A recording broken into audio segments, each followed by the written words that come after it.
자기가 돈을 벌어도 그게 내 돈이라는 확신이 없는 거예요. 못 믿는 거예요. 그래서 언제 나의 재산이 그 공산당에게 그렇게 빼앗길 수 있다는 거 얼마든지 가능하거든요. 그게 예, 하루아침에 내 집에서 나가라고 하면 그냥 나가야 되는 거예요. 보상은 주는 만큼만 받는 거예요. 안 주면 어쩔 수 없는 거예요.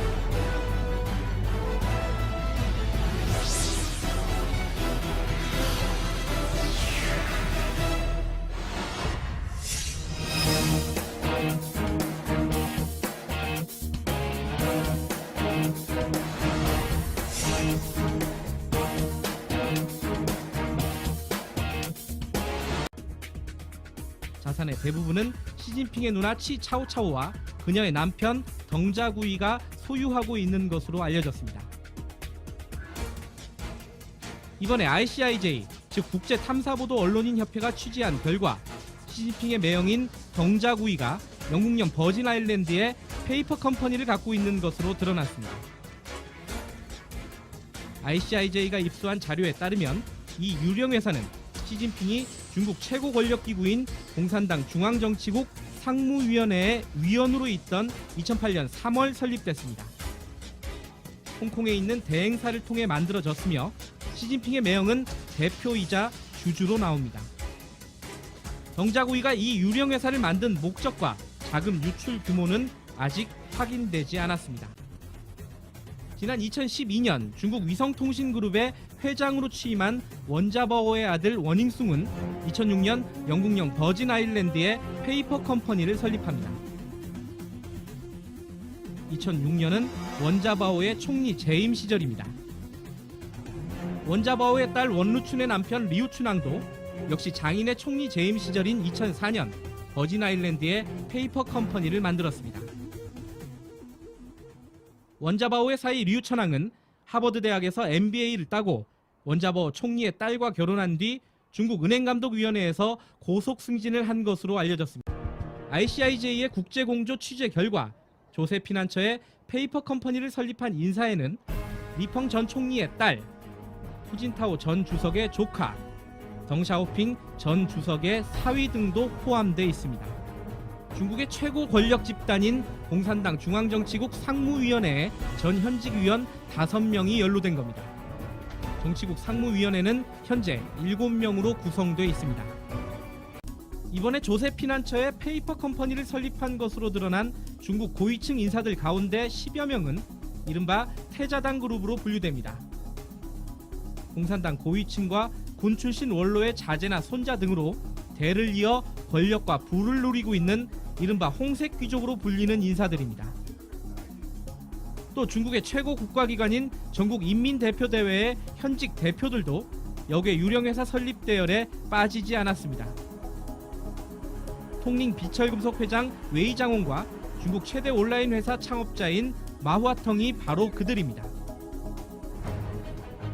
이처럼 중앙정치국 상무위원회 위원, 태자당 그룹, 전인대 대표 등 중국 건부의 최상층 인사들이 줄줄이 조세 피난처를 찾은 것으로 드러나 중국 사회에 큰 파장이 일 것으로 보입니다. 뉴스타파 김경래입니다. 이번에 공개한 중국인 명단에는 이른바 슈퍼 리치로 불리는 중국 갑부들도 대거 포함됐습니다.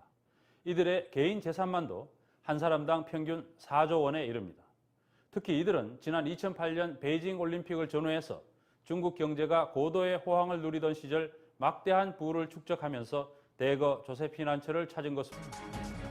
한때 중국 최고 갑부 반열에 올랐지만 뇌물과 부정부패, 탈세 등의 혐의로 구속되거나 몰락한 인사들도 조세 피난처 명단에 들어 있습니다.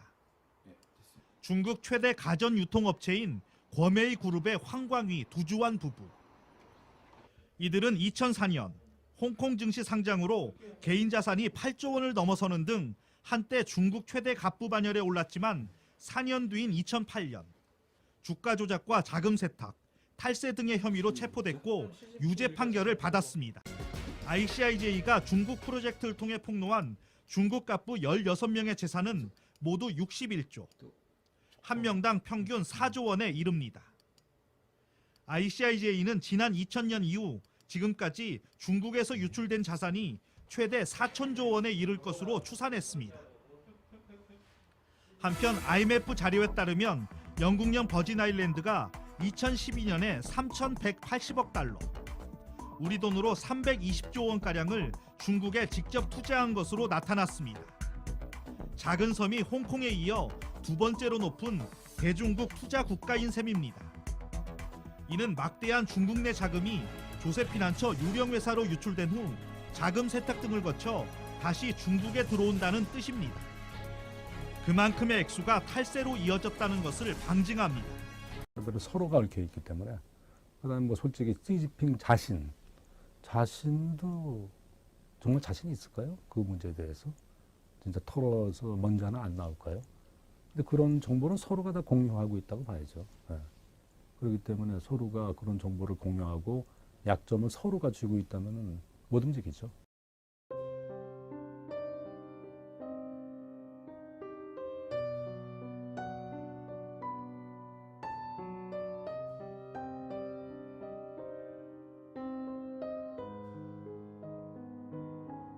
This was not a conspiracy, it was just a known thing, meaning the government of Zaire had to place IMF officials in its government, in the treasury, in control of the economy. And we would shape the economy, usually to do two things in the tropics. We would focus on extractive industries, so like let's get this stuff out of the ground as fast as possible without any benefits accruing to the local population. In fact, we'd often ruin the environment around them and make their life miserable. And number two, agriculture stuff. So we would force them to do this kind of industrial scale agriculture, usually of things that they couldn't eat, that they would export to us for our consumption. So we would engineer their society to do this and to be more dependent. And in order to do so, we would devalue the currency. And you basically want to shrink the economy. You don't want the government to be providing any subsidies to its people, healthcare, education. No. That's only for rich countries. But beyond that, there's nothing for the people left over. Of course, the dictator takes his cut. That's what the IMF does to the countries.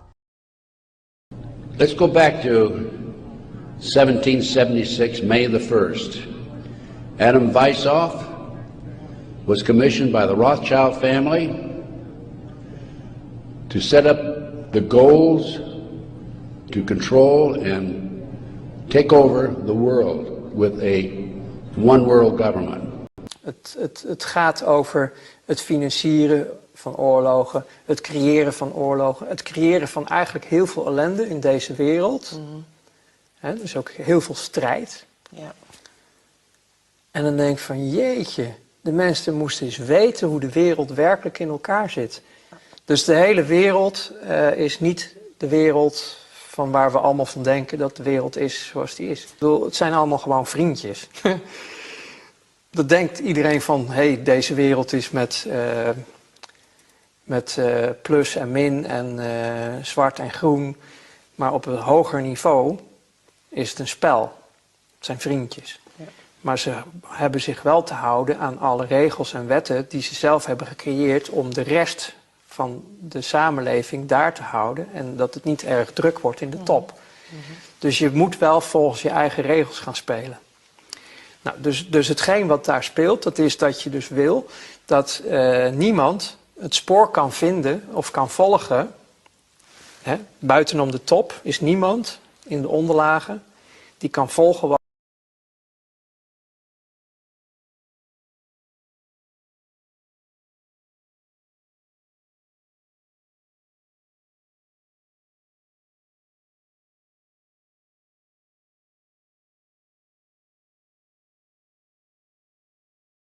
아프가니스탄의 정부 부처에서 적용되는 회계 관행들을 자세히 관찰하고 감시하고 있는 컨설팅 회사 PwC의 본사가 이곳 뉴욕 맨해튼에 있다.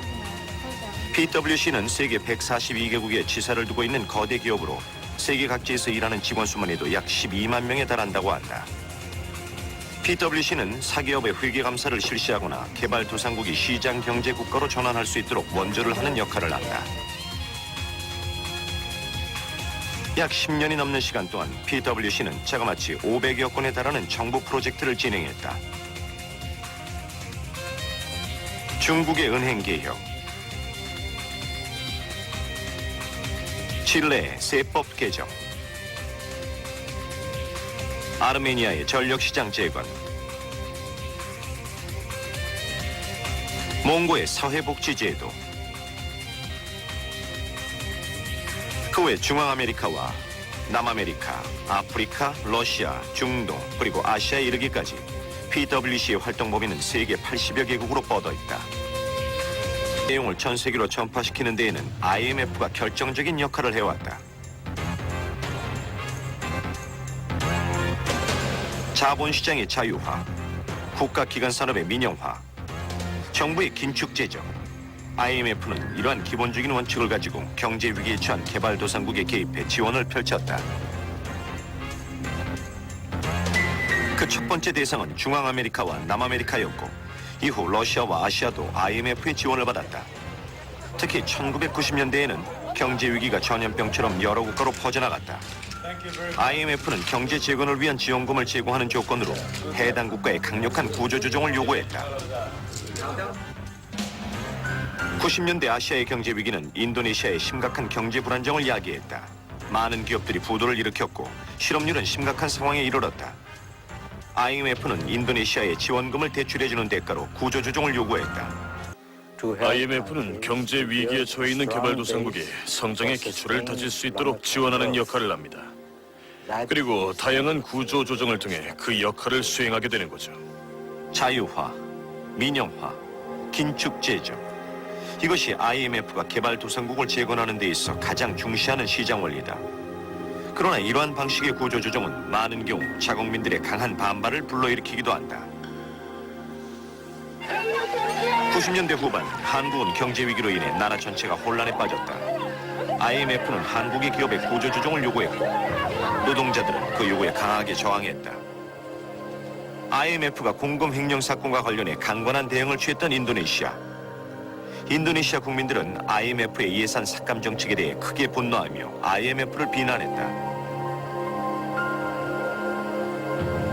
기존의 인도네시아는 식료품값 보조 및 저유가 정책으로 노동자와 빈곤층의 생계를 보조해왔다. 그러나 IMF의 요구에 따라 물가 보조금을 없애자 휘발유의 가격이 70% 이상 오르는 등 물가가 천정부지로 치솟았다. 사람들의 절망과 좌절은 시위와 폭동의 형태로 나타났다. IMF의 방식에 대한 비판의 목소리는 점점 커졌다. 사람들은 IMF가 극빈층의 삶을 지지하는 보조금을 없앰으로써 시민들의 고통만 가중시켰다고 주장했다. 개발도상국의 지원을 위해 애쓰던 NGO들 역시 IMF에 대한 항의 시위로 자신들의 목소리를 높였다. 이들은 IMF의 구조조정이 오히려 개발도상국 국민들을 어려운 상태에 빠뜨렸다고 주장했다.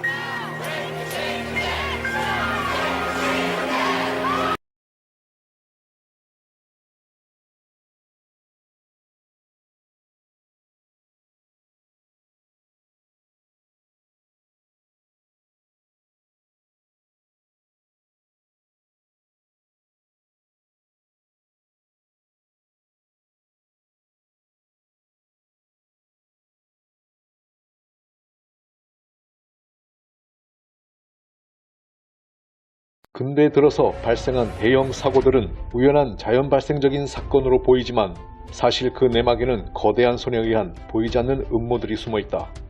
이는 단순한 음모론이 아닌 역사를 타고 내려오는 실질적인 지배 세력에 의한 치열한 패권 경쟁에 의한 산물들이다.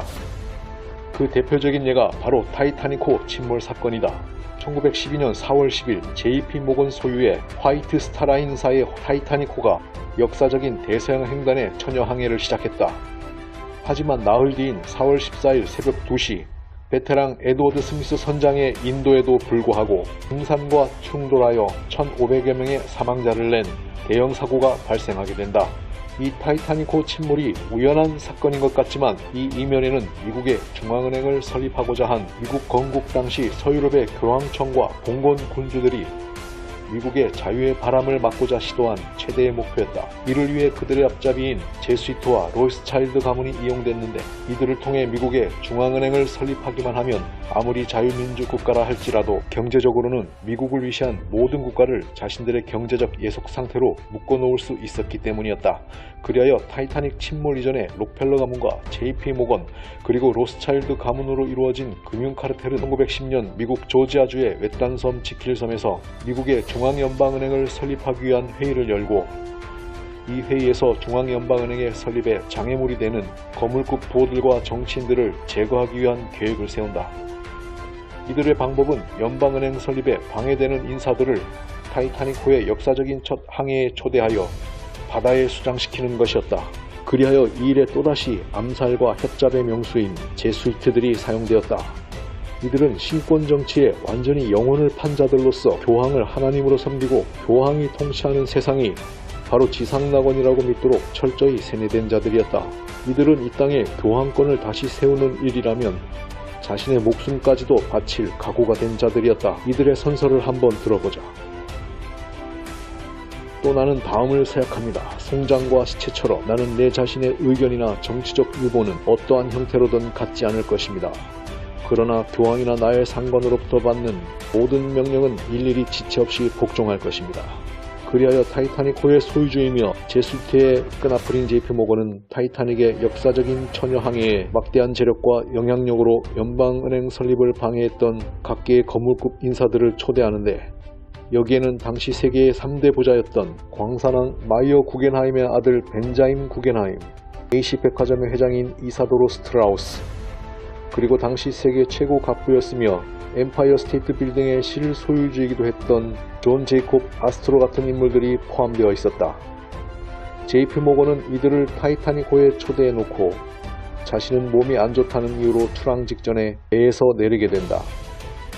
그리고 타이타닉 침몰 이후 막대한 보험금으로 타이타닉호에 탔던 재력가들을 제치고 미국 굴지의 대부호가 된다. 그리고 당시 타이타닉호의 선장인 에드워드 스미스는 평민 제수이트였다.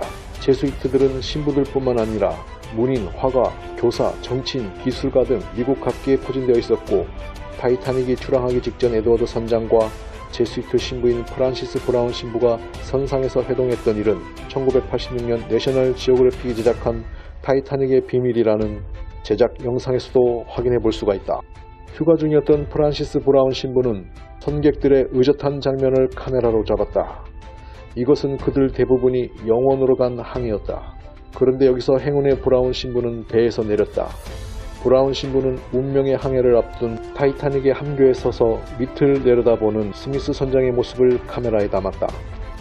여기에 제수이트의 가장 멋진 배신이 나타난다. 그 집안 교구장 프란시스 브라운 신부는 타이타닉에 승선하여 죽을 사람들의 사진을 찍고 선장을 만나 그로부터 제수이트의 선서를 다시 받고 다음날 아침 그와 작별한 것이다. 평민 제수이트 선서자들은 제수이트의 신부들의 명령을 하나님의 명령으로 받아들인다. 그리고 그들에게 요구된 것은 일종의 순교였다. 스미스 선장의 의무는 분명했다. 그는 타이타닉을 22노트의 최고속으로 몰고 거의 80평방마일에 이르는 거대한 빙산 지역으로 돌진했다. 에드워드 스미스 선장은 그의 과속을 지적하는 경고 전보를 8번이나 받았으나 그것을 모두 무시했다. 그리고 인근을 지나가던 해운선들이 구조를 도울 수 있었으나 타이타닉이 쏘아올린 신호탄은 적색이 아니라 백색이었다. 백색 신호탄은 파티가 진행 중이라는 신호였다. 이로써 연방은행 설립을 반대했던 장애물들은 모두 제거가 되었고 1913년 12월 미국의 연방은행이 설립이 된다. 그리고 돈을 무한 인출할 수 있었던 연방은행의 설립과 함께 그 다음 해인 1914년 역사상 가장 참혹했던 세계 1차 세계대전이 발발하게 된다. This is Jekyll Island, where in 1910, representatives from the Rockefellers, Rothschilds, Morgans, and other private bankers gathered secretly to draft the legislation that would create the Federal Reserve. I found it revealing that in the same year the Federal Reserve was founded, 1913, the Internal Revenue Service was also established. An income tax was then instigated so you and I would have to pay the politicians' debt plus interest to the bankers. The problem is we have a privately owned central bank system in the United States disguised as a government-owned system. Now, if you look in the telephone book here in the Washington, D.C. area, you look up for Federal Reserve in the blue government pages, it's not there. It's in the white pages right next to Federal Express. It's a privately owned central bank. Central banks are banking. 미국의 근대 산업 시기에 로스차일드의 자본이 연준 설립에 사용되었다는 것은 자명한 사실입니다. 그들은 금융 대리인들을 통해 미국의 200대 기업에도 막대한 자본력을 행사했고 지분 상당수를 인수했습니다. 100년 이상이 흐른 지금 이 시간에도 그들의 금융 제국은 깨지지 않고 있습니다. 2020년 기준 미국 상위 50개 기업의 최대 주주는 블랙록, 뱅가드, 골드만삭스 등이며 이들의 지분을 구성하는 더 깊은 곳으로 들어가면 결국 로스차일드 앤 코, 로스차일드 홀딩스 등으로 귀결됩니다. 극소수의 집단이 세계 경제를 쥐락펴락한다는 것이 전혀 근거 없는 음모론이 아닌 것입니다. 애초에 미국의 국채 발행과 이자 지급, 그리고 화폐 발행으로 연결되는 이러한 시스템을 만든 그들은 이 일련의 과정들을 통해 한 해 평균 10조 원가량의 돈을 벌어들이고 있습니다. 돈을 찍어낼 권한을 갖고 있는 자들이 찍어낸 돈의 상당 부분을 다시 자신들의 호주머니로 집어넣고 있는 꼴입니다. 미국의 FED, 패드, 연준이 그 작동하는 방식에 대해서 많은 분들이 이거를 알려고 해도 상당히 알기가 힘들 거예요. 좀 직관적으로 이해가 되지 않도록 만들어놨고, 얘네들이 뭐 사실 이제 FED 연준뿐만 아니라 일단 경제학 자체를 일반인들이 되게 이해하기 힘들게 복잡하게 만들어놨지. 얘들이 의도적으로 용어라든지 단어, 뭐 제도, 방식 이런 거를 그냥 딱 봐가지고 직관적으로 파악하기 힘들게 만들어놨어요. 의도적으로 그렇게 해놓은 거예요. 근데 이제 연준 FED는 이름부터 굉장히 기만적이에요. 연방준비제도, 연방준비은행. 그러니까 미국의 연방기관처럼 느껴지잖아요. FED, 그 페더럴 그잖아요. 페더럴 리저브 뱅크. 근데 그 연방이 아니에요. 여기가 아시겠지만. 실제로는 이제 소수의 그 대주주, 금융가들이 더 노골적으로 말하면 로스차일드가 이제 소유한 민간 기관이에요. 근데 이름부터 좀 기만적으로 돼 있고 연준의 시스템 자체가 직관적으로 파악하기가 굉장히 어려워요. 그래서 조금 여러분들에게 연준의 작동 방식에 대해서 좀 설명을 드리려고 해요. 일단은 미국이 달러를 발행하는 방식은 미국 재무부가 채권, 국채를 발행하면 FED, 연준이 이 미국 재무부가 발행한 국채를 담보로 잡고 그 국채의 액수만큼 그거에 대응하는 양의 달러화를 발행해요. 웃기죠. 왜 지금 화폐를 이렇게 발행하는가? 이거는 이제 제가 제 채널을 통해서 여러 차례 말씀드렸듯이 이 연준의 모델이 되는 영국의 중앙은행, 뱅크 오브 잉글랜드, 파운드화 발행하는데, 이제 이 뱅크 오브 잉글랜드는 1694년에 설립됐는데, 여기가 연준이랑 똑같이 이렇게 소수의 금융가, 그러니까 로스차일드가 대주주인 민간 기관이에요. 영국의 파운드화를 발행하는 이 뱅크 오브 잉글랜드의 모델을 가지고 와서 만든 게 이제 1913년에 만든 게 미국의 이제 FED, 패드, 연준이에요. 똑같이 대주주는 로스차일드고. 근데 이 방식이 연준의 소유주인 대주주 금융가 로스차일드 노골적으로 말하면 한테 너무나 유리한 방식이에요. 그러니까 좀 쉽게 말해서 국가가 연준에 빚을 지고 달러를 발행하는 방식이에요. 화폐를. 그러니까 이제 1913년에 연준이 설립될 때 이 방식이 너무나 좀 이상하고 로스차일드는 너무 유리한 방식이니까 말이 나올 수밖에 없기 때문에 어떻게 이제 얘들이 그 제도를 짜놨냐면 이 미국 재무부가 국채를 발행하면 그 국채 소유자한테 이제 이자를 줘야 돼요. 그러니까 이를테면은 미국의 이제 그 국채가 뭐 다양하게 있죠. 2년물 있고 5년물 있고 10년물 있고 20년물 있고 30년물 있고 이렇게 있는데 이제 뭐 기간이 길수록 뭐 30년물 이런 게 이제 그 이자가 높은데 지금 10년물 미국 국채가 금리가 4.57%예요. 그러니까 그 $10,000짜리 10년물 미국 국채를 이제 사면은 연간 457달러를 이제 이자로 받아요. 그러니까 한국 돈으로 대략 1,350만 원짜리 국채를 이제 가지고 있으면 대략 연간 이제 62만 원 정도를 이자로 받아요. 근데 이 이자로 받는 돈을 이 연준이 자기가 보유하고 있는 미국 국채에서 나오는 이자로 받는 돈의 93%를 다시 미국 재무부에 돌려주겠다. 이렇게 그 제도를 짜놨어요. 그리고 6%만 그 우리 주주가 좀 쉽게 말해서 로스차일드가 가져가겠다. 그러니까 이렇게 짜놨어요, 제도를. 그러니까 94%나 그 다시 재무부에 돌려주면 괜찮네 이렇게 느낄 수 있잖아요. 그걸 의도하고 짠 거예요. 그리고 6%라고 했는데 6이라는 숫자에 의도적으로 맞췄죠. 6. 6%만 우리가 이자를 가져가고 나머지 94% 다시 재무부에다 다시 주겠다. 이렇게 이제 해놨어요. 근데 작년 기준으로 이 6% 이제 연준이 보유하고 있는 미국 국채의 전체 이자의 6%로 가져간 게 그 8조 4천억 정도 돼요. 한국 돈으로 8조 4천억. 일단 이거 자체가 적은 돈도 아닐 뿐더러 근데 이제 이렇게 짜놨어요. 이렇게 하면 더 공공기관의 냄새가 나니까, 느낌이 나니까.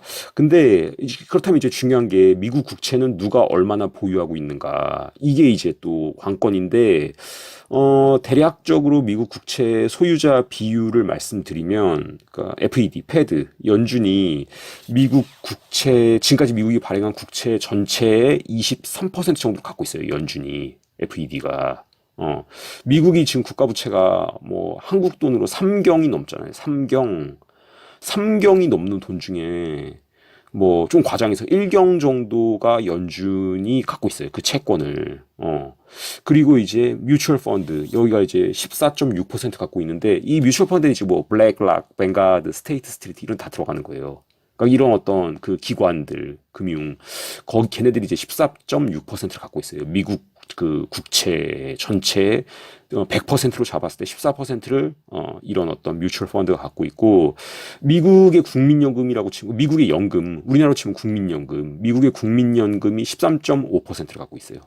그리고 미국의 군인연금이 3.5%를 갖고 있고, 그리고 이제 외국인들이 사잖아요. 외국 국가들이. 중국이 미국 국채 전체의 6%를 갖고 있어요. 중국이. 일본이 4.8%를 갖고 있고, 영국이 1.3%를 갖고 있고, 한국도 1% 정도 갖고 있는 걸 알고 있어요, 제가. 그러니까 이렇게 외국이 사잖아요, 미국 국채를. 그러니까 이제 이렇게 외국인들이 또 갖고 있는 게 있는데, 그래서 이 패드, 연준이 보유하고 있는 게 미국 전체 국채 23.8%, 거의 24%예요. 여기서 나오는 이자의 94%는 다시 재무부로 가고 6%는 로스차일드한테 간다. 이렇게 보면 돼요. 그렇게 해서 작년에 FED가 자기가 보유하고 있는 미국 국채의 이자의 93%를 재무부에 돌려준 액수가 1,000억 달러 조금 넘어요. 한국 돈으로 한 150조 정도? 150조 정도를 다시 연준이 재무부에 보냈고, 8조 4천억 정도를 로스차일드가 가져갔다. 그러니까 이렇게 우리는 6%만 가져간다. 그러니까 이거는 공공기관이다. 우리가 대주주지만 그렇게 많이 안 가져간다. 이게 명분인데, 일단은 그 많이 안 가져간다고 해도 그게 지금 거의 9조를 가져가고, 그거보다 더 중요한 게, 이렇게 9조 갖고 가는 게 문제가 아니에요. 그 정도는 로스차일드 푼돈이잖아요, 9조는. 그러니까 이게 문제가 아니라 화폐 발행권, 그리고 기준금리 결정권, 그리고 이제 은행의 그 지급 준비율 결정권, 이런 게 패드가 가지고 있는 권한이에요. 이게 사실은 이게 중요해요. 이게 8조 가져가는 그 정도, 그 8조 요게 중요한 게 아니라 이 기준금리 결정하는 힘, 지급 준비율 결정하는 힘, 이게 중요해요. 이게. 근데 이게 왜 중요하냐면은 지금 연준에서 기준금리를 얼마 전에 이제 동결했죠. 계속 올리다가 최근에 동결했는데, 연준이 이제 1913년에 생겼으니까 지금 이제 생긴 지 정확하게 110년 됐어요. 110년. 근데 얘네들이 이제 의도적으로 기준금리를 낮게 유지를 하고 저신용자한테도 이제 대출을 해줘서 그렇게 하면 이제 유동성이 시중에 공급되면서 경제가 화랑이 돼요. 그러니까 거의 제로 금리니까 은행에서 대출받는, 우리가 국민은행, 신한은행 가서 대출을 받는데 거의 이자가 없는 수준으로 돼요. 이렇게 기준금리를 연준이 낮게 결정하면. 그러면 이제 많은 사람들이 그렇게 대출을 받아가지고 집도 사고 차도 사고 주식도 사고 코인도 사고 하잖아요. 투자를 하고.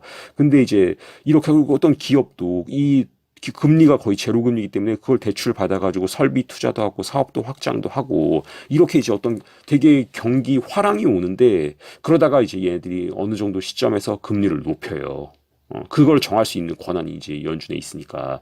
그러면은, 금리가 갑자기 올라가면 대출을 많이 받은 사람들이, 대출이자 감당이 안 되는 사람들이 뭐 파산을 하고 자기가 갖고 있던 그 집, 부동산 이런 게 경매로 나오고, 뭐 기업 같은 경우도 그때 많이 대출 이자 쌀 때 설비 투자했는데 대출 받아갖고 그거 감당 안 돼서 부도 나고, 이러면은 이제 그렇게 나온 경매로 나온 것들을 얘네들이 사들여요. 갖고 있는 금융기관을 통해서 금융가들이.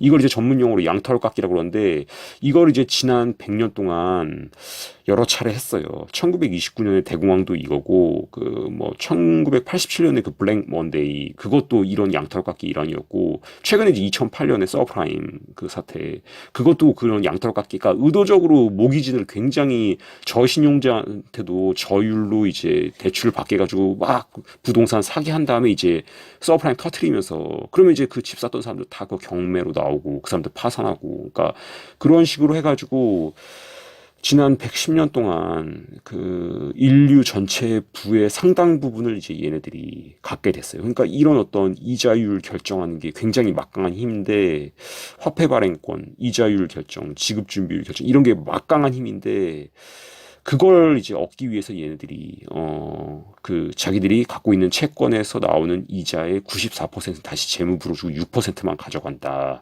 그렇게 한 거예요. 그래서 이런 어떤 그 흐름이 지금 이제 거의 많이 막바지 온 것 같아요. 거의 막바지 왔고, 미국이 지금 국가 부채가 미국 전체 GDP의 130%인데 3경 정도. 미국은 국가 예산에서 국채 이자로 쓰는 돈이 국방비 다음에 그 항목으로 두 번째로 커요. 국채 이자 지급하는데 쓰는 돈이 한국 돈으로 1,000조가 넘어요. 1,000조 국채 이자 주는 게. 그 다음에 이제 국방비가 제일 높고, 국채 이자가 두 번째로 높고, 사회복지 비용이 세 번째로 높고 그래요. 그러니까 이 국채 이자로 어마어마하게 주고 있어요. 미국이 세금 걷어가지고 다 이 이자 주고 있는데, 미국 국채에 그렇게 이제 가장 많이 보유하고 있는 게 FED고 뮤추얼 펀드 이런 데기 때문에, 그런 이자의 상당액이 이제 로스차일드로 대표되는 금융가들에게 가고, 그것보다 더 중요한 기준금리 결정권, 뭐 화폐 발행권, 지급 준비율 결정권, 이런 게 이제 그들에게 있다. 그러면은 이제 그 연준의 소유 지분이 어떻게 되는가? 연준이 그런 어떤 민간 주주가 갖고 있는 어떤 민간 회사라면 그 대주주는 누군가? 지분 어떻게 되는가? 이런 것들이, 이게 사실 좀 성역이고 이런 정보를 알아내기 좀 쉽진 않은데, 그러니까 연방준비은행은 미국의 12개 도시에 있어요. 12개 도시. 근데 이제 가장 중요한 게 뉴욕에 있는 연방준비은행이에요. 여기가 압도적으로 중요해요. 근데 그 뉴욕에 있는 그 연방준비은행, 여기에 이제 그 지분, 이거가 이제 1914년 그 자료인데, 그러니까 연준이 설립된 지 1년 지났을 때 뉴욕 연방준비은행의 주식 보유자 현황인데, 그 로스차일드 가문이 이사로 있는 하노버 은행이 그 1,200주, 하노버 은행, 그 로스차일드가 이사로 있는 하노버 은행이 1,200주, JP 모간의 퍼스트 내셔널 은행이 15,000주. 뭐 여러분 잘 아시겠지만 JP 모간은 그 로스차일드의 그 북미 대리인이에요. 미국 대리인이에요.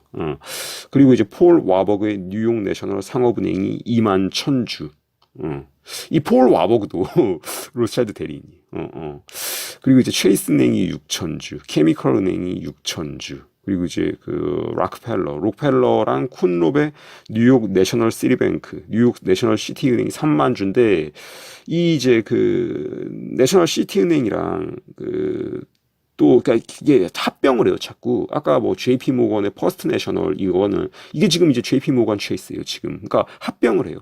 그 전에는 뭐 이 체이스 맨하튼이라고 있잖아요. 그게 또 JP 모건이랑 합병해서 JP 모건 체이스가 된 건데, 이게 그래서 자꾸 인수합병이 되고 그랬는데, 그렇게 해서 보유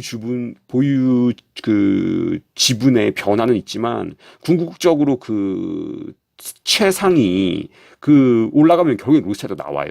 그러니까 뭐 JP 모건이나 폴 와버그나 쿤롭이 로스차일드의 북미 대리인이었고, 록펠러도 이제 석유재벌로 성장할 때 로스차일드의 자금 지원을 받았잖아요. 그러니까 결국에는 이제 그 연준의 소유주가 이제 로스차일드 가문과 로스차일드의 대리인들과 로스차일드의 자금 지원으로 큰 가문들 이렇게 결론이 나와요. 이건 이제 1914년에 그 지분 현황이고 그 이후에 변동이 이제 있었지만 큰 틀에서는 변동이 없었다. 어차피 로스차일드가 나오니까. 그래서 이제 이렇게 연방준비제도라는 미국의 중앙은행 제도가 굉장히 좀 직관적으로 파악하기 어렵게 짜여져 있고, 그러나 이제 그것을, 그리고 뭐 그렇게 이자율의 94%는 다시 재무부로 귀속되고, 금융가들, 로스차일드한테 6%만 가니까 공공기관이다. 뭐 이제 이런 식으로 말할 수 있는 어떤 근거도 밑밥도 깔아놨지만, 실제로 이제 그것보다 더 중요한 기준금리 결정권이나 지급준비율 결정권 이런 걸 가지고 있고 그 6%로 가져가는 돈도 매년 8조 4천억 정도 된다. 그 이미 다 아시는 분도 있을 텐데 그 BIS 시스템이 유명합니다. 10달러가 있으면 거기에 100달러까지 대출 가능하다. 아니 10달러가 있으면 10달러만 해야지 무슨 10달러만 있으면 9달러 해놓고 아니 9달러 이렇게 대출해주고 1달러만 비축해 그래도 이상한데 느낌이 다 오시겠지만 지금 이 은행 시스템이 아예 말이 안 되는 거고 그 돈이라는 게 필요 이상으로 더럽게 많이 부풀려져 있고 심지어 이렇게 부풀려 놓고 근본이 더 안 돼 있어. 그거를 주도한 게 미국이죠. 페트달러고 그게.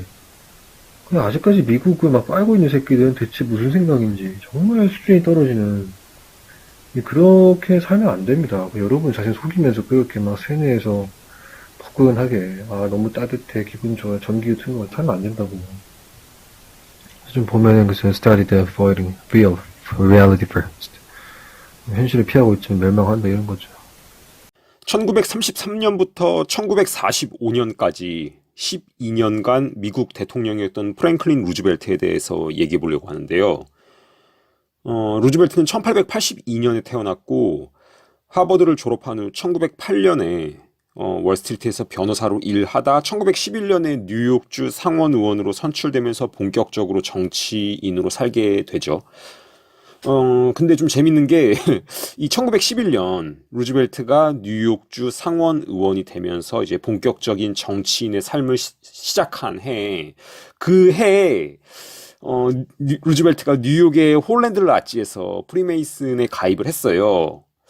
가입한 지 한 달 만인 11월 28일에는 마스터 메이슨으로 승격됐고 이 사실은 기록으로 남아 있어요.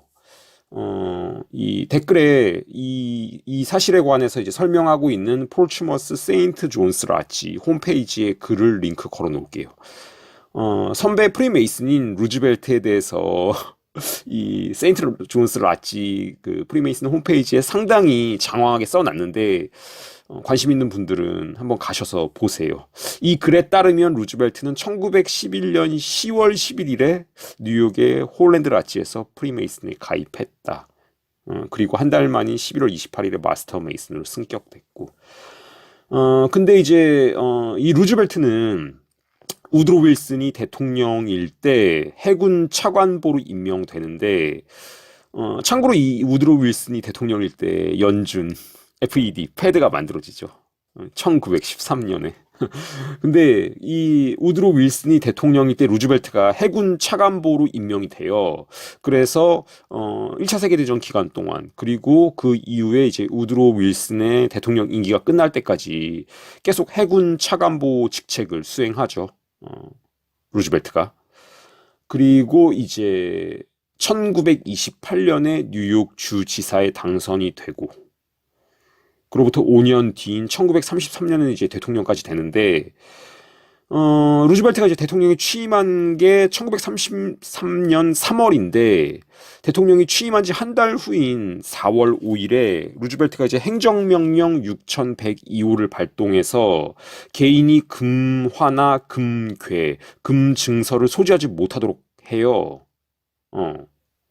다만 이제 그 수집용 희귀 금화와 1인당 5온스, 그러니까 이제 140 40g 정도의 금에 한해서는 개인 소지를 허용했는데 이것을 어길 경우, 그러니까 이제 1온스 140g 이상의 금을 개인이 소지할 경우에 1만 달러의 벌금을 부과하거나 최고 10년형을 부과하겠다. 이런 행정명령을 루즈벨트가 내려요. 루즈벨트가 왜 이런 행정명령을 내렸냐? 그 이유는 1929년에 이제 그 미국에서 발생한 대공황, 이 대공황의 여파로 이제 미국 그 월스트리트 주식시장이 완전히 붕괴되죠. 근데 이제 주식시장뿐만 아니라 은행도 위기를 맞게 돼요. 이제 은행 위기도 발생하는데 이 은행 위기 과정에서 달러화가 이제 평가절하될 거다. 이런 예상 때문에 사람들이 이제 은행에서 대규모로 예금을 인출해서 그걸 이제 금으로 바꾸려고 했어요. 그러니까 은행에서 뱅크런이 이제 일어나면서 그 은행 예금을 금으로 바꾸려고 그랬어요. 이때는 1930년대, 이때는 아직 그 금본위제가 유지되고 있을 때예요. 금태환제도 유지되고. 그러니까 달러화 지폐를 은행에 가져가면 금으로 바꿔줬어요. 이때는. 그러니까 지폐가 진짜로 가치가 아직 있던 시대예요. 이 어떤 금태환제, 이걸 이제 폐지한 게 리차드 닉슨이죠. 금태환제를 폐지한 게 1971년에 이제 닉슨이 금태환제를 폐지했는데 뭐 닉슨이 하고 싶어서 했다기보다는 위에서 시키니까 이제 어쩔 수 없이 한 거죠. 근데 어쨌든 간에 이제 이 루즈벨트 때 1933년 이때는 아직 그 금본위제가 유지되고 있었다. 금태환도 유지되고 있었고. 근데 이제 대공황의 여파로 많은 사람들이 이제 평가절하될 그 지폐, 달러화 지폐보다는 실물 금을 보유하려고 자기가 이제 보유하고 있던 은행 예금을 다 인출해가지고 그걸 다 금으로 바꾸려고 했고, 이 과정에서 이제 대규모 예금 인출이 발생하면서 수많은 은행들이 문을 닫게 돼요. 근데 이제 1933년 2월 1일에서 3월 4일까지 대략 이제 2달 사이에 뉴욕의 연방준비은행 지하 창고에 보관돼 있던 금도 이 금태환 요구로 61%가 유출돼요. 연방준비은행이 갖고 있던 그 금도. 그러니까 절반 넘게 그 금을 다 이제 어떤 금태환 해주기 위해서 이게 빠져나가면서 이제 이런 상황을 연준의 소유주인 금융가들이 계속 이제 두고 볼 수만 없는 거였죠. 그래서 이제 루즈벨트를 시켜서 이런 행정명령을 내리게 한 건데, 그러니까 개인이 어떤 금을 소지하지 못하도록. 이게 굉장히 위헌적인 행정명령인데, 어쨌든 간에 이제 이런 어떤 행정명령이 이제 발동되면서 미국 시민들은 자신이 이제 보유하고 있던 금을 온스당 20달러에, 정확하게는 20.67달러인데, 뭐 대략 20달러를 받고 몰수를 당하죠. 그래서 이제 이런 식으로 몰수된 금은 연준에 공급이 되고, 그럼으로써 다시 연준이 정상적으로 작동할 수 있게 되고, 루즈벨트가 이제 이런 어떤 일을 했고, 이렇게 그 미국 시민들한테 강제로 이제 금을 몰수한 그로부터 딱 10개월이 지난 1934년 1월에 금 1온스당 가치가 이제 35달러로 상승해요. 그러니까 10개월 전에 미국 시민들이 루즈벨트가 내린 행정명령 때문에 강제로 금을 팔았을 때는 1온스당 20달러였는데 그게 10개월 뒤에 35달러가 돼요. 이거는 뭐 사실상 미국 중산층으로부터 금을 훔친 도둑질이었죠. 근데 이제 반면에 이 금 자산을 미국이 아닌 해외 계좌에 보관하고 있던 국제 금융가들은 그 금 가치가 20달러에서 35달러로 이제 70% 상승하면서 그냥 앉은 자리에서 엄청난 수익을 올리게 되죠. 루즈벨트가 이제 이런 일을 했었고, 당시에 이제 하원은행위원회 위원장이었던 루이스 맥파든 하원 의원은 루즈벨트의 이 행정명령에 대해서 국제은행가들의 이익을 위해서 시행된 작전이었다라고 이제 비난을 했었어요. 근데 이제 실제로 이 금 몰수 행정명령은 그 미국 외교협회 CFR과 연방준비은행 FED로부터 나온 거고, 취임 직후에 취임 한 달 만에 이제 루즈벨트가 이 정책을 시행함으로써 국제은행가들에 대한 충성심을 보여줬죠. 그리고 이제 루즈벨트는 1935년에 1달러짜리 그 지폐 뒷면의 디자인도 변경했는데, 이거 1달러짜리 뒷면 그 여러분 아시죠? 피라미드랑 전시한 이걸 이제 루즈벨트가 이렇게 디자인을 바꿨어요. 1935년에. 근데 이제 이 뒷면에 들어가 있는 피라미드 이거는 이제 그 미국 국세에 들어가 있던 이미지인데 이 미국 국세를 프리메이슨이었던 벤자민 프랭클린이랑 뭐 어떤 프리메이슨이란 문서상의 증거는 없지만 메이슨 것으로 추정되는 토마스 제퍼슨 그러니까 이제 프랭클린이랑 그 제퍼슨이 이 미국 국세 도안에 참여했죠. 1782년에. 그러니까 이게 이제 미국 국세에 있던 이미지를 미국 1달러 뒷면에 넣은 거예요, 루즈벨트가. 근데 이제 1달러는 그 당시 미국에서 가장 빈번하게 사용되는, 가장 많이 사용되는 그 지폐였죠. 그러니까 가장 많이 사람들이 쓰는 돈에다가 이제 그 피라미드랑 전시한 이미지를 넣은 거죠. 자연스럽게 그 이미지에 사람들이 익숙해지도록. 그리고 이제 이 피라미드 이미지 말고도 전시한 이미지 말고도 이제 이 문구도 넣었죠. 노부스 오르도 세클로룸. 이게 이제 라틴어인데 영어로 번역하면 뉴 월드 오더. 신세계 질서. 이것도 이제 그 넣었죠. 그리고 이제 이 사진이 1782년에 디자인된 미국 국세 뒷면 도안이에요. 이때도 이제 피라미드랑 전시안 들어가 있죠. 1782년에도. 그러니까 얘네들 뿌리가 얼마나 깊은지 알 수 있죠. CFR 회원이었고 조지타운 대학의 교수였던 이 조지타운 대학은 예수회가 만든 대학이죠. 여기 대학의 교수였던 캐롤 퀴글리. 이 캐롤 퀴글리가 이제 빌 클린턴 스승이었는데 이 캐롤 퀴글리가 썼던 책 비극과 희망. 여기서 이제 그 캐롤 퀴글리가 신세계 질서에 대해서 이렇게 썼어요. 금융 자본주의의 힘은 또 다른 원대한 목표를 가지고 있었는데 그것은 다름 아닌 각국의 정치 체제와 세계 경제 전체를 지배할 수 있는 사적 소유의 세계 금융 통제 시스템을 창조하는 것이었다. 이 체제는 세계의 중앙은행들이 빈번한 사적 회의와 회의에서 도출된 비밀 협정에 의해 공동으로 행동함으로써 봉건주의적 방식으로 통제되어야 했다. 이 제도의 정점은 스위스 바젤에 있는 국제결제은행이었는데 비스죠. 이 국제결제은행은 그 자체로 사기업인 각국 중앙은행이 소유하고 통제하는 민간은행이었다. 중앙은행은 국고대출을 통제하고 외환을 조작하고 국가의 경제활동 수준에 영향을 미칠 수 있는 능력으로 정부를 지배했다. 그리고 사업 세계에서 경제적 보상을 통해 협력적인 정치인들에게 영향을 미쳤다. 캐롤 퀴글리가 이렇게 썼어요. 프랭클린 루즈벨트는 아마도 경제적인 보상을 통해 만든 협력적인 정치인 그 이상이었을 것이다.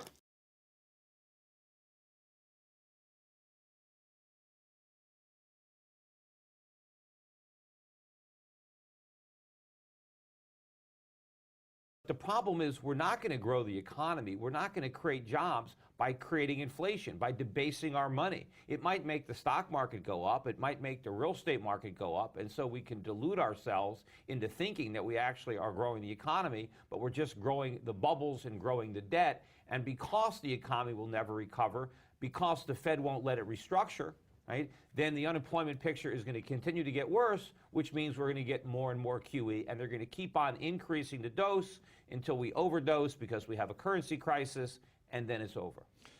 The structure of this, it looks like a Ponzi scheme in a lot of ways. In other words, it is. Okay, and the Ponzi scheme is that you've got a lot of banks with a lot of bad debts. They're not marked to market, these debts. They're marked to theory or marked to what they say that these bonds are worth. But if you try to sell them on the open market, they would get a lot less than what they say they're worth.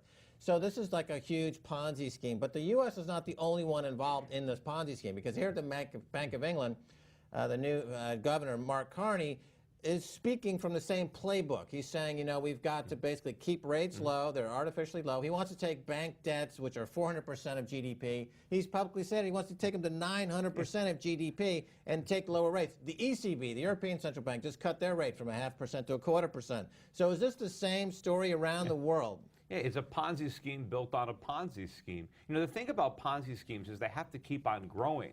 And if they don't grow, they implode because you need bigger supply of new investors to cash out the old investors. I mean, look at the U.S. Treasury bond market. We have a $17 trillion national debt, although, that's just the tip of the iceberg. We actually have like 100 trillion plus in total debt. The 17 trillion is just where there are Treasury bonds outstanding. But the U.S. government has lots of obligations beyond the Treasury debt. But if you just focus on that, where does the U.S. government get the money to retire all the maturing bonds? Every year, trillions of dollars worth of treasuries mature. The government doesn't have that money. It relies on new buyers to cash out the old buyers. And in many cases, it's the same holders. The people that hold the debt just roll it over so we never have to pay it back. But nobody wants to acknowledge the simple truth that repayment is impossible. All we can do is borrow more money to pay off the maturing debt. But then the debt stack keeps getting bigger and bigger and bigger because of the compounding interest and because the government borrows more money every single year.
Two great mysteries dominate our lives, love and money.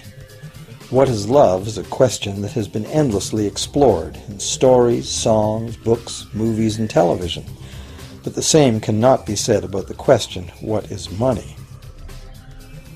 It's not surprising that monetary theory hasn't inspired any blockbuster movies, but it was not even mentioned at the schools most of us attended. For most of us, the question, where does money come from, brings to mind a picture of the mint printing bills and stamping coins.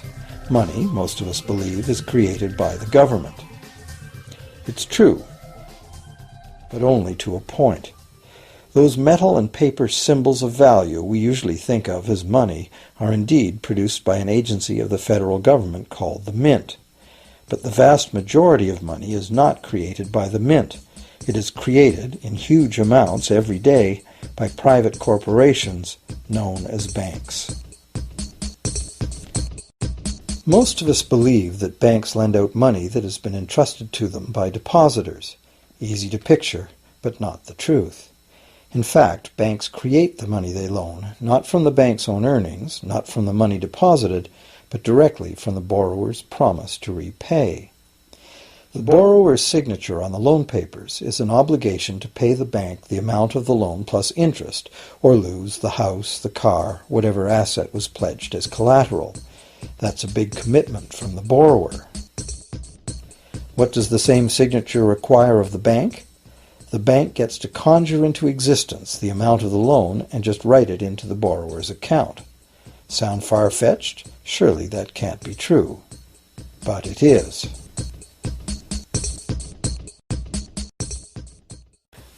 To demonstrate how this miracle of modern banking came about, consider this simple story, the goldsmith's tale. Once upon various times, pretty much anything was used as money. It just had to be portable, and enough people had to have faith that it could later be exchanged for things of real value, like food, clothing, and shelter. Shells, cocoa beans, pretty stones, even feathers have been used as money. Gold and silver were attractive, soft, and easy to work with, so some cultures became expert with these metals. Goldsmiths made trade much easier by casting coins, standardized units of these metals whose weight and purity was certified. Well, to protect his gold, the goldsmith needed a vault, and soon his fellow townsmen were knocking on his door, wanting to rent space to safeguard their own coins and valuables. Before long, the goldsmith was renting every shelf in the vault and earning a small income from his vault rental business. Years went by, and the goldsmith made an astute observation. Depositors rarely came in to remove their actual physical gold, and they never all came in at once. That was because the claim checks the goldsmith had written as receipts for the gold were being traded in the marketplace as if they were the gold itself. This paper money was far more convenient than heavy coins, and amounts could simply be written instead of laboriously counted one by one for each transaction. Meanwhile, the goldsmith had another business. He lent out his gold, charging interest. Well, as convenient claim check money came into acceptance, borrowers began asking for their loans in the form of these claim checks instead of the actual metal. As industry expanded, more and more people asked the goldsmith for loans. This gave the goldsmith an even better idea. He knew that very few of his depositors ever removed their actual gold, so the goldsmith figured he could easily get away with lending out claim checks against his depositors' gold, in addition to his own. As long as the loans were repaid, his depositors would be none the wiser and no worse off, and the goldsmith, now more banker than artisan, would make a far greater profit than he could by lending only his own gold. For years, the goldsmith secretly enjoyed a good income from the interest earned on everybody else's deposits. Now a prominent lender, he grew steadily richer than his fellow townsmen, and he flaunted it. Suspicions grew that he was spending his depositors' money. His depositors got together and threatened withdrawal of their gold if the goldsmith didn't come clean about his newfound wealth. Contrary to what one might expect, this did not turn out to be a disaster for the goldsmith.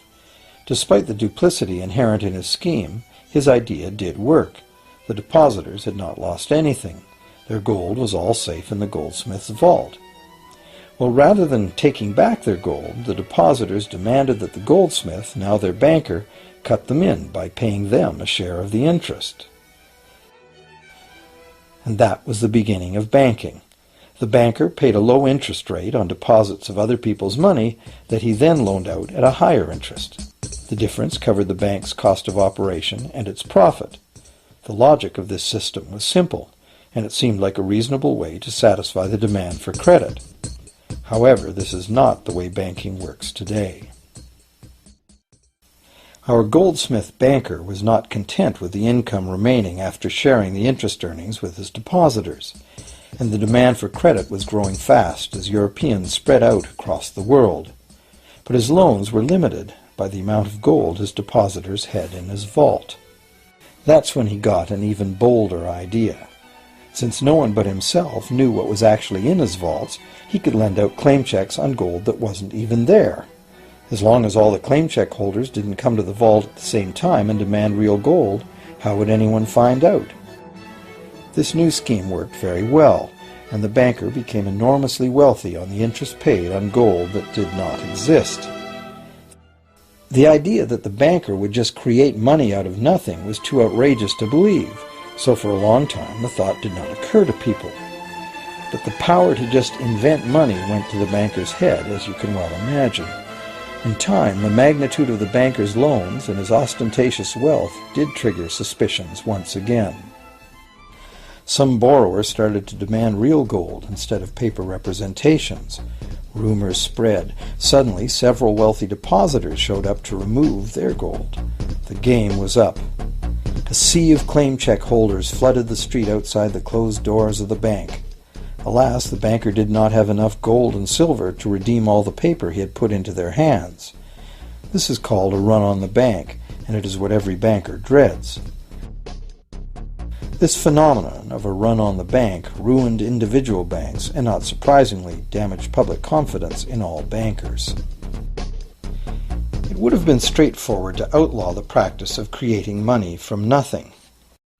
But the large volumes of credit the bankers were offering had become essential to the success of European commercial expansion, so instead the practice was legalized and regulated.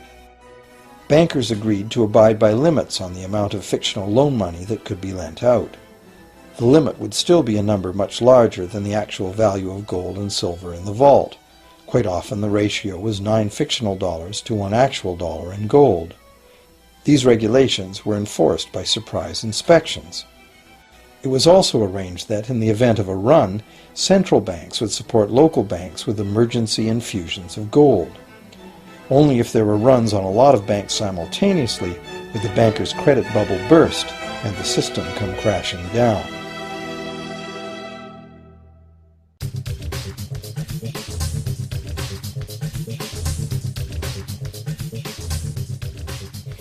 Over the years, the fractional reserve system and its integrated network of banks backed by a central bank has become the dominant money system of the world.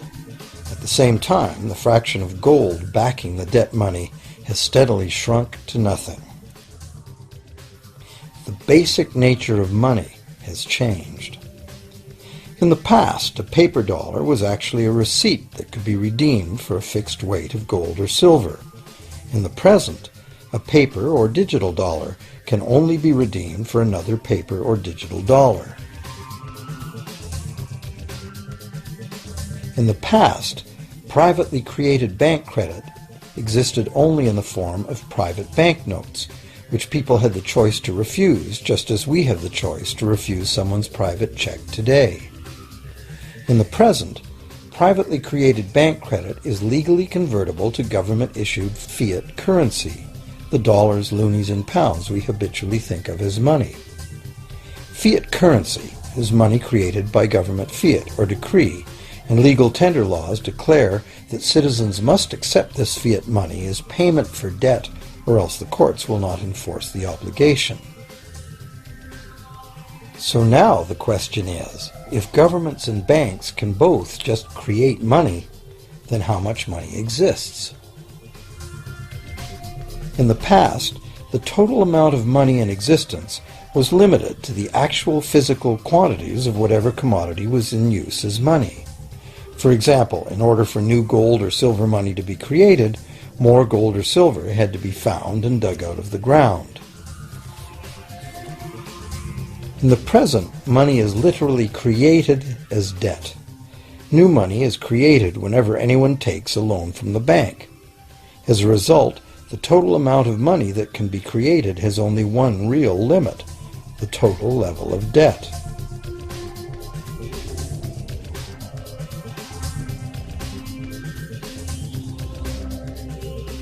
Governments place an additional statutory limit on the creation of new money by enforcing rules known as fractional reserve requirements. Essentially arbitrary, fractional reserve requirements vary from country to country and from time to time. In the past, it was common to require banks to have at least $1 worth of real gold in the vault to back $10 worth of debt money created. Today, reserve requirement ratios no longer apply to the ratio of new money to gold on deposit, but merely to the ratio of new debt money to existing debt money on deposit in the bank. Today, a bank's reserves consist of two things: the amount of government-issued cash or equivalent that the bank has deposited with the central bank, plus the amount of already existing debt money the bank has on deposit. To illustrate this in a simple way, let's imagine that a new bank has just started up and has no depositors yet. However, the bank's investors have made a reserve deposit of $1,111.12 of existing cash money at the central bank. The required reserve ratio is 9-to-1. Step 1. The door is open and the new bank welcomes its first loan customer. He he needs $10,000 to buy a car. At the 9-to-1 reserve ratio, the new bank's reserve at the central bank, also known as high-powered money, allows it to legally conjure into existence 9 times that amount, or $10,000, on the basis of the borrower's pledge of debt. This $10,000 is not taken from anywhere. It's brand new money simply typed into the borrower's account as bank credit. The borrower then writes a check on that bank credit to buy the used car. Step 2. The seller then deposits this newly created $10,000 at her bank. Unlike the high-powered government money deposited at the central bank, this newly created credit money cannot be multiplied by the reserve ratio. Instead, it's divided by the reserve ratio. At a ratio of 9-to-1, a new loan of $9,000 can be created on the basis of the $10,000 deposit. Step 3. If that $9,000 is then deposited by a third party at the same bank that created it or at a different one, it becomes the legal basis for a third issue of bank credit, this time for the amount of $8,100.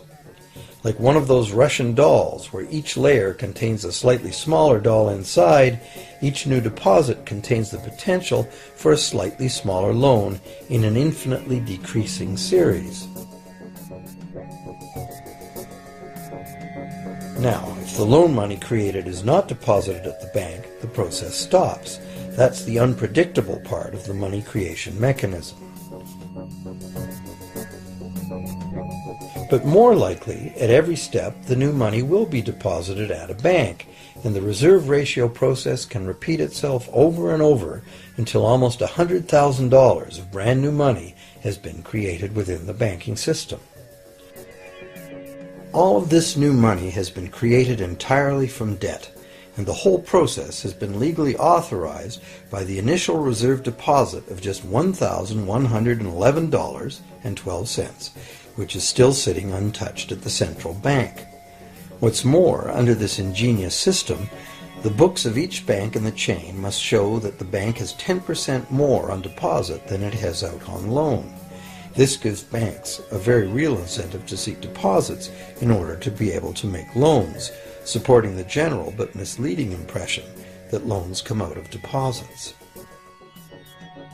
Now, unless all the successive loans are deposited at the same bank, it cannot be said that any one bank got to multiply its initial high-powered money reserve almost 90 times by issuing bank credit out of nothing. However, the banking system is a closed loop. Bank credit created at one bank becomes a deposit in another, and vice versa. In a theoretical world of perfectly equal exchanges, the ultimate effect would be exactly the same as if the whole process took place within one bank. That is, the bank's initial central bank reserve of a little over $1,100 allows it to ultimately collect interest on up to $100,000 the bank never had.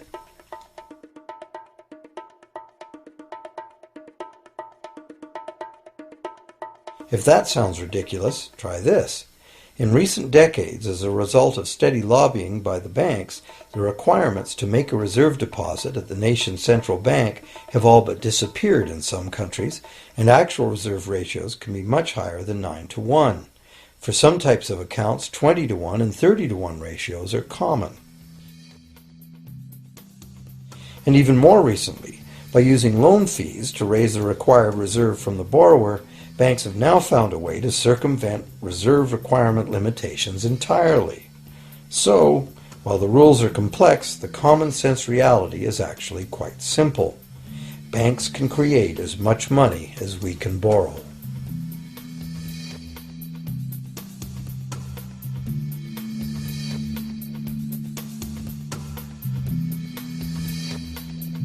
Despite the endlessly presented mint footage, government-created money typically accounts for less than 5% of the money in circulation. More than 95% of all money in existence today was created by someone signing a pledge of indebtedness to a bank. What's more, this bank credit money is being created and destroyed in huge amounts every day, as new loans are made and old ones repaid.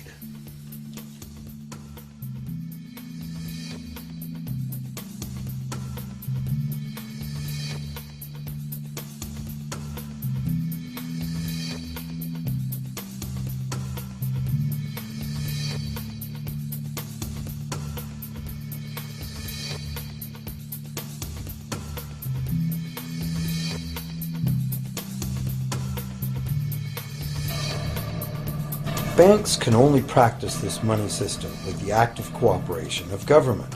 First, governments pass legal tender laws to make us use the national fiat currency. Secondly, governments allow private bank credit to be paid out in this government currency. Thirdly, government courts enforce debts. And lastly, governments pass regulations to protect the money system's functionality and credibility with the public, while doing nothing to inform the public about where money really comes from.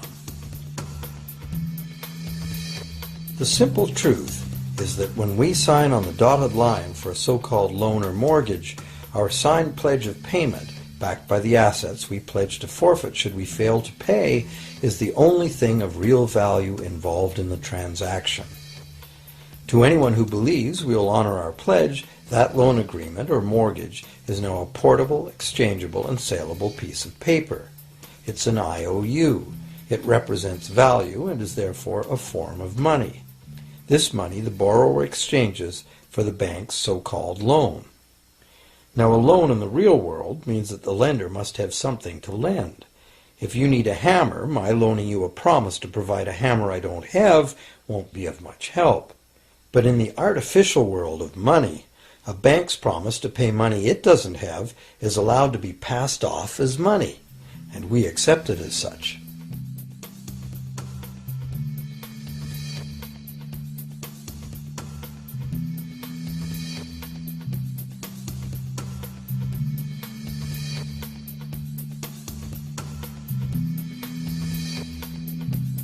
Once the borrower signs the pledge of debt, the bank then balances the transaction by creating, with a few keystrokes on a computer, a matching debt of the bank to the borrower. From the borrower's point of view, this becomes loan money in his or her account, and because the government allows this debt of the bank to the borrower to be converted to government fiat currency, everyone has to accept it as money. Again, the basic truth is very simple. Without the document the borrower signed, the banker would have nothing to lend. Have you ever wondered how everyone, governments, corporations, small businesses, families, can all be in debt at the same time and for such astronomical amounts? Have you ever questioned how there can be that much money out there to lend? Now you know. There isn't. Banks do not lend money. They simply create it from debt. And as debt is potentially unlimited, so is the supply of money. And as it turns out, the opposite situation is also true. Isn't it astounding that despite the incredible wealth of resources, innovation, and productivity that surrounds us, almost all of us, from governments to companies to individuals, are heavily in debt to bankers? If only people would stop and think, how can that be? How can it be that the people who actually produce all the real wealth in the world are in debt to those who merely lend out the money that represents the wealth? Even more amazing is that once we realize that money really is debt, we realize that if there was no debt, there'd be no money.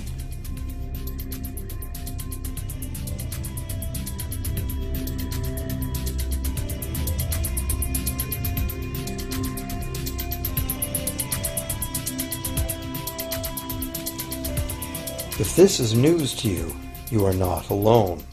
Most people imagine that if all debts were paid off, the state of the economy would improve. It's certainly true on an individual level. Just as we have more money to spend when our loan payments are finished, we think that if everyone were out of debt, there would be more money to spend in general. But the truth is the exact opposite. There would be no money at all. There it is. We are totally dependent on continually renewed bank credit for there to be any money in existence. No loans, no money, which is what happened during the Great Depression. The money supply shrank drastically as the supply of loans dried up.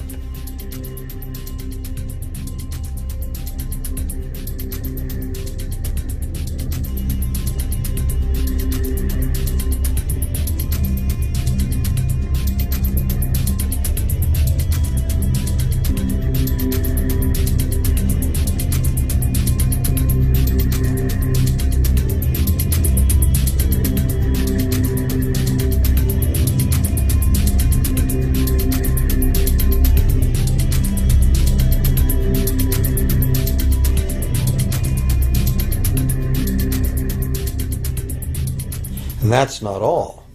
Banks create only the amount of the principal. They don't create the money to pay the interest. Where is that supposed to come from? The only place borrowers can go to obtain the money to pay interest is the general economy's overall money supply. But almost all that overall money supply has been created exactly the same way, as bank credit that has to be paid back with more than was created.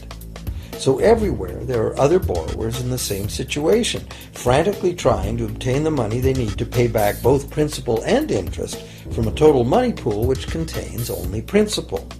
It is clearly impossible for everyone to pay back the principal plus interest because the interest money doesn't exist. This can even be expressed by a simple mathematical formula. The big problem here is that for long-term loans such as mortgages and government debt, the total interest far exceeds the principal. So unless a lot of extra money is created to pay the interest, it means a very high proportion of foreclosures and a non-functioning economy. To maintain a functional society, the rate of foreclosure needs to be low. And so, to accomplish this, more and more new debt money has to be created to satisfy today's demands for money to service the previous debt. But of course, this just makes the total debt bigger, and that means more interest must ultimately be paid, resulting in an ever-escalating and inescapable spiral of mounting indebtedness.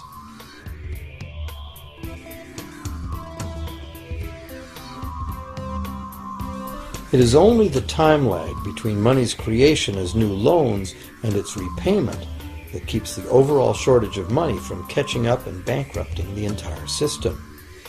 However, as the bank's insatiable credit monster gets bigger and bigger, the need to create more and more debt money to feed it becomes increasingly urgent. Why are interest rates so low? Why do we get unsolicited credit cards in the mail? Why is the U.S. government spending faster than ever? Could it be to stave off collapse of the entire monetary system? A rational person has to ask, can this really go on forever? Isn't a collapse inevitable?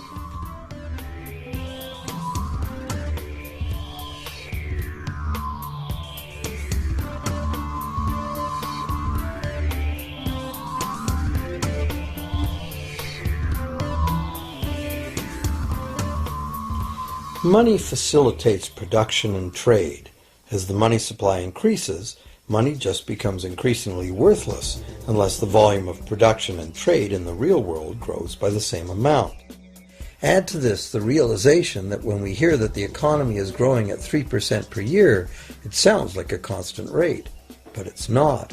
This year's 3% represents more real goods and services than last year's 3% because it's 3% of the new total.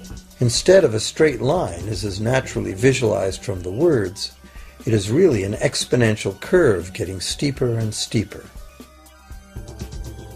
The problem, of course, is that perpetual growth of the real economy requires perpetually escalating use of real-world resources and energy. More and more stuff has to go from natural resource to garbage every year, forever, just to keep this system from collapsing.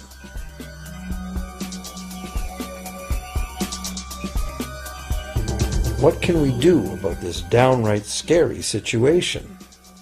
For one thing, we need a very different concept of money. It's time more people ask themselves and their governments 4 simple questions. Around the world, governments borrow money at interest from private banks. Government debt is a major component of total debt, and servicing that debt takes a big chunk of our taxes.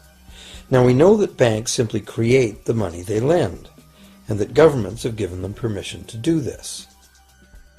So the first question is, why do governments choose to borrow money from private banks at interest when government could create all the interest-free money it needs itself?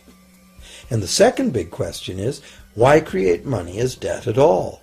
Why not create money that circulates permanently and doesn't have to be perpetually reborrowed at interest in order to exist?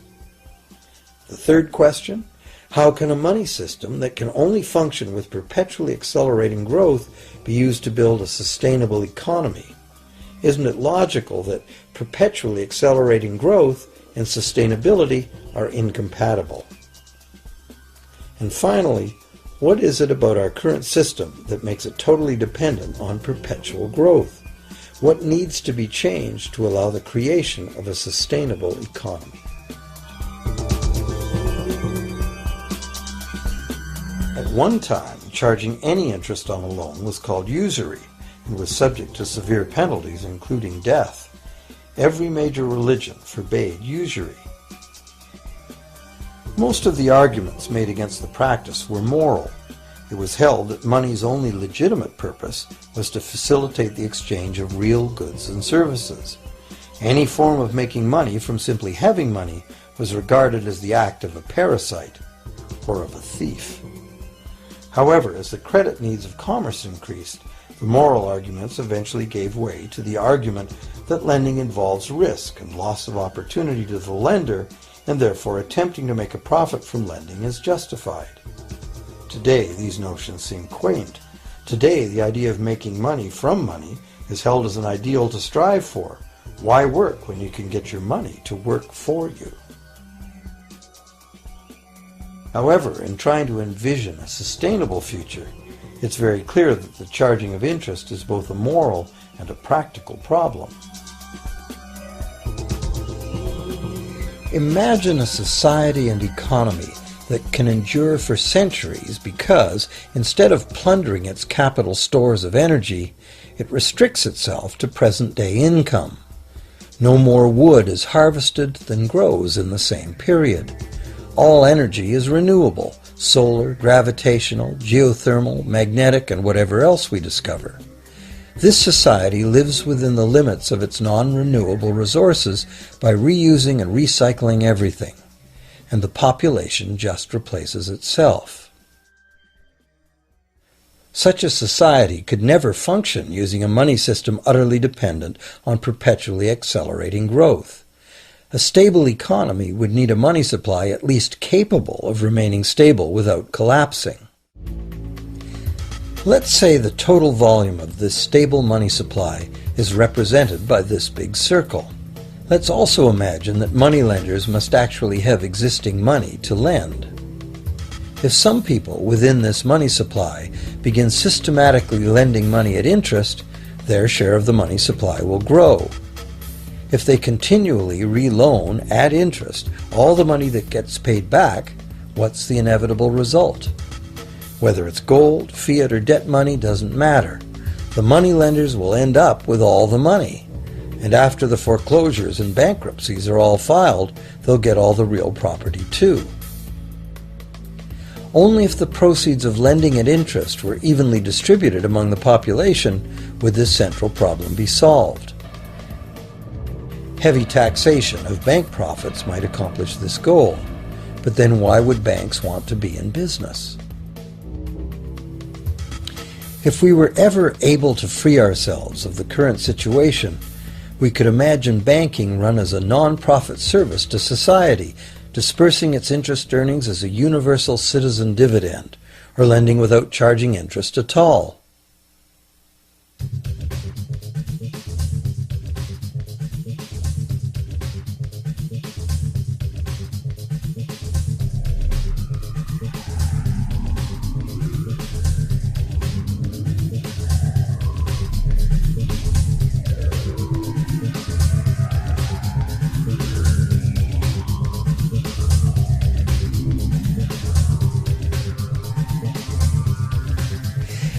If it is the fundamental nature of the system that causes the problems, tinkering with the system cannot ever solve those problems. The system itself must be replaced. Many monetary critics call for a return to gold-based money, claiming that gold has a long history of reliability.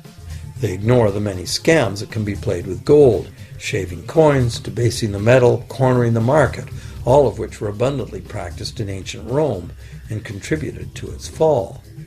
Some advocate silver, it being more abundant than gold and therefore more difficult to corner. Many question the need to bring back precious metals at all. No one wants to go back to carrying heavy sacks of coins to go shopping. It's a certainty that paper, digital, plastic, or more likely biometric ID money would be the real medium of trade with the same potential for creating unlimited debt money we have now. Beyond that, if gold again became the sole legal basis of money, those who have no gold would suddenly have no money. Other monetary reform advocates have concluded that greed and dishonesty are the main problems, and that there may be better ways to create an honest and equitable money system than returning to silver or gold. Inventive minds have proposed a variety of alternate ways to create money. Many private barter systems create money as debt, much as banks do, but it is done openly and without charging interest. An example is a barter system in which debt is expressed as pledges of hours of work, all work being valued equally at a dollar figure that then allows hours to be equated with the dollar price of goods. This kind of money system can be set up by anyone who can devise a way to do the accounting and find willing and trustworthy participants. Setting up a local barter money system, even if it were little used now, would be prudent emergency planning for any community. Monetary reform, like electoral reform, is a big topic, and one that requires a willingness to change and to think outside the box. Monetary reform, again, like electoral reform, will not come easily, because the enormously powerful interests that benefit from the existing system will do their utmost to maintain their advantage. Now that we've seen that money is just an idea, and that in reality money can be whatever we make it, here's one very simple alternative monetary concept to consider. This model is based on systems that have worked in the past, in England and America, systems that were undermined and destroyed by the goldsmith bankers and their fractional reserve system.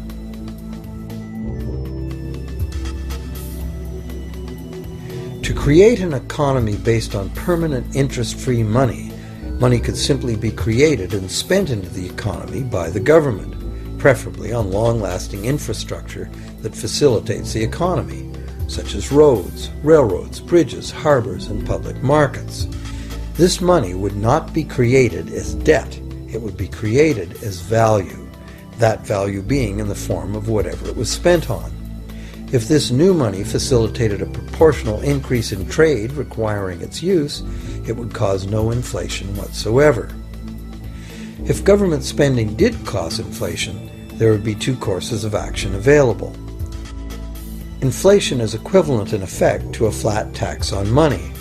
Whether the money goes down in value 20% or the government takes 20% of our money away from us, the effect on our buying power is the same. Viewed this way, inflation in place of taxation might be politically acceptable if well spent and kept within limits. Or government could choose to counter inflation by collecting tax monies that it then takes out of use, thus reducing the money supply and restoring its value. To control deflation, which is the phenomenon of falling wages and prices, the government would simply spend more money into existence. With no competing private debt money creation, governments would have more effective control of their nation's money supply. The public would know whom to blame if things went wrong. Governments would rise and fall on their ability to preserve the value of money. Government would operate primarily on taxes, as it does now, but tax money would go much, much further, as none of it would be required to pay interest to private bankers. There could be no national debt if the federal government simply created the money it needed. Our perpetual collective servitude to the banks through interest payments on government debt would be impossible.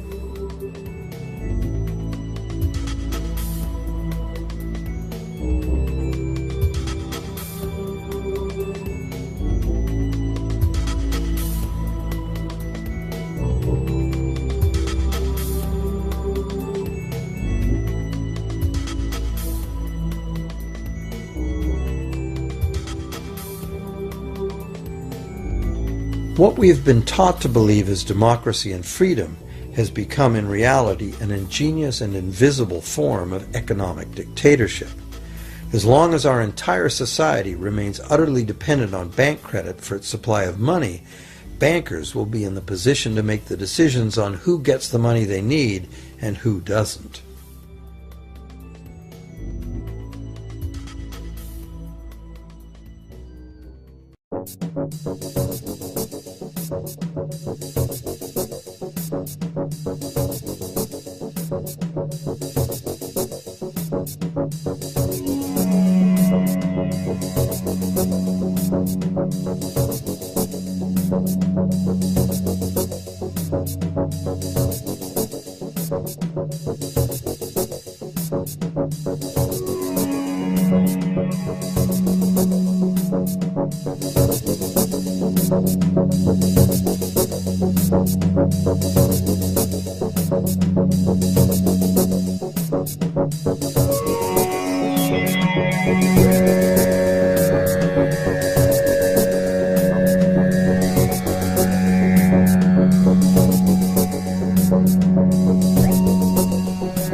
Few people are aware today that the history of the United States since the Revolution in 1776 has been, in large part, the story of an epic struggle to get free and stay free of control by the European international banks.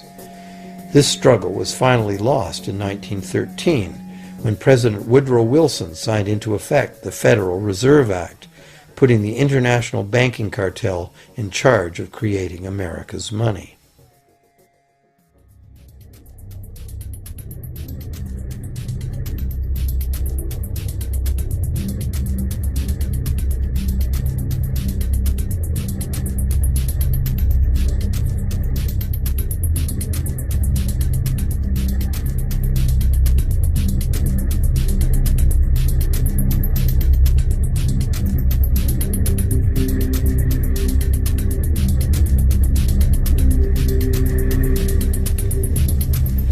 The power of this system is deeply ingrained. So is the educational and media silence on the subject. Years ago, a Canadian Deputy Prime Minister surveyed scores of non-economists, both highly educated professionals and common-sense people on the street, and found that not one of them had an accurate understanding of how money is created. In fact, it's probably safe to say that most people, including the frontline employees of banks, have never given the matter a moment's thought. Have you?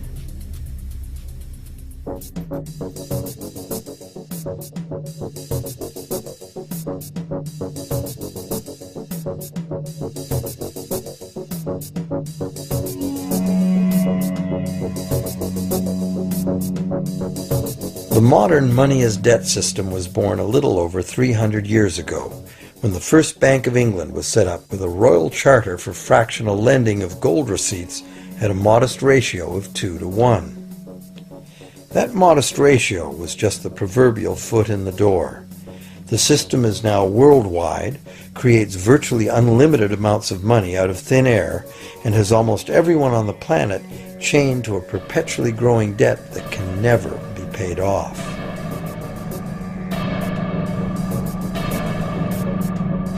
Could it have all happened by accident? Or is it a conspiracy? Obviously, something very big is at stake here.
billionaire and former CFR chairman David Rockefeller praised his media allies, but his confidence that his words would not leave the room was later broken.